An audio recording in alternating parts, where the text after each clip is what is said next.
was a kid, a lot of weird stuff happened around me, especially at my dad's house. There was just something about that house that was so unnerving and disturbing. Many people have even told me it looked haunted, and I couldn't blame them.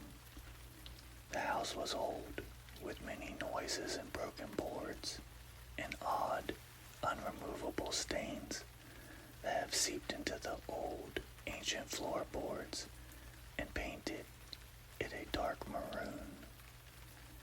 In all honesty, the majority of the things I remember happening to me at that house could just be things I made up in my head as a kid in a scary house. And it didn't help my dad would have me watch many old horror movies that usually have houses like ours in them, that were always haunted by ghosts and whatnot.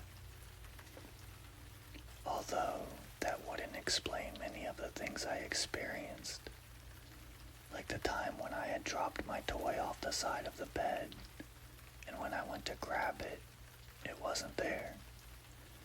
But when I went to go to tell my dad about it, it was sitting upright on the couch.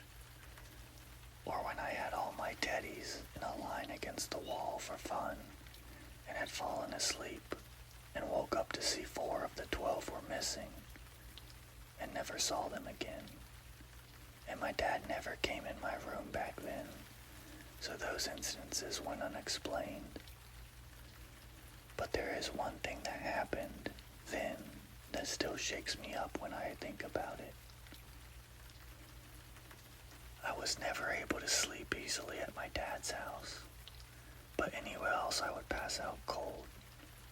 Heck, I was known to sleep on the floor of my mom's house a lot, and she would have to begrudgingly throw my sleeping self back onto my bed, but never at my dad's. I could never sleep easily there. I had ways of entertaining myself though. I would grab one of my many stuffed animals and heave it up into the air with a whoosh sound to make it seem like it was flying, and giggle when it would fall to my bed and bounce a bit. I was doing my normal routine of throwing the toys up into the air, and I had thrown up a clown doll I disliked, mainly because it had given me many nightmares, but I still played with it. I waited for the toy to come down so I could watch it bounce as I had watched the previous toys, which were now scattered all over my bed. But it never came down. I was confused. Why hadn't it fallen back? I got up and turned on my light and looked under and around my bed, but it was nowhere to be found. My room wasn't messy either, so it couldn't have been hidden anywhere. In fact, the room was emptier than a kid's room should be. I gave up the search, for I didn't want to wake my dad because of how late it was, and he would be wondering why I was awake. So I turned off the lights and went to bed. The next morning I tried looking for it again, but to no avail.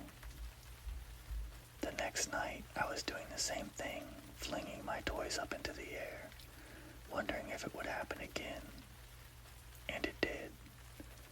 As I flung one of my mini teddies into the air, it vanished.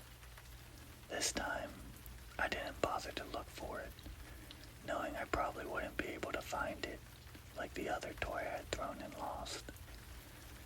I curiously hurled another toy up to see if it would take it too. And it did. I was getting tired of losing all these toys to something I couldn't see, so I reached up to try to grab at whatever was taking my beloved plush friends. I didn't think it would grab back. I watched in horror as a long, spindly arm reached forward and snatched my arm, yanking me upright and leaving scratches all along my arm. I screamed and it let go, the arm retracting back into the darkness as my dad burst in, turning on the light to see me crying, while 3 long scratches were present on my arm, with whoever did it, or whatever did it, nowhere in sight. He asked what happened, and even though I was in hysterics and was desperate to tell anyone, I knew he wouldn't believe me. So I just blubbered on about how I accidentally fell off my bed, and since I had left a fork on the floor near my bed, I fell on it and somehow made the marks on my arm. Somehow, he believed it.